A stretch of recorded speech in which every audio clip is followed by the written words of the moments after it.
The overall goal of this procedure is to assess the fiber capillary pressure values required for designing liquid composite molding processes. This method can help answer key questions in the field of composite manufacturing by liquid composite molding processes about formation of void and dry spots in large and complex composite parts. The advantage of this technique is that it can be used with a standard tensiometer and any kind of reinforcement for composites. Demonstrating this procedure will be Francesca Pucci, a PhD student at the Georges Friedel laboratory here in the École des Mines de Saint-Étienne.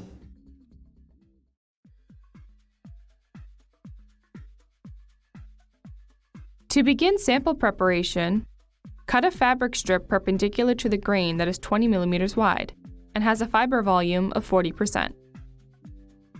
Roll the strip into a tight cylinder, ensuring that it is evenly rolled throughout. Wrap the sample in filter paper no thicker than 0.1 mm. Carefully insert the sample into the sample holder, ensuring that the fabric is uniformly separated from the holder by the filter paper. Screw in the sample holder caps to compact the fabric sample under the piston.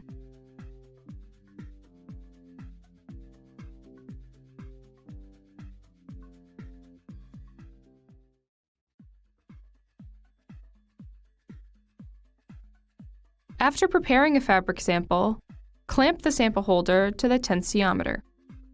Fill a 70 mm wide borosilicate glass container with N-hexane to a height of 12 mm. Place the container on the tensiometer elevation platform. In the tensiometer software, set the liquid container translation